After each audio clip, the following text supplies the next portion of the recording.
Okay, there we go. Put a did a mid span with one of these house boxes. Went ahead and put my splitter in.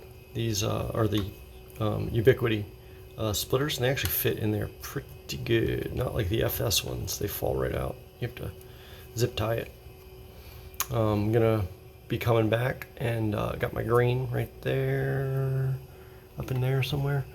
That's going to be spliced to this, and then you flip back to the front of the tray.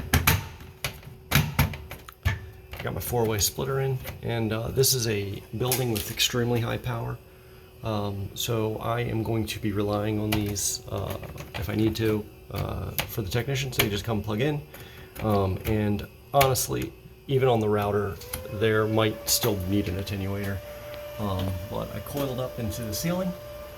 And we're on the 3rd floor, and we're going to go ahead right on to the 4th floor and repeat. It's basically this same exact closet on every single floor of the building. So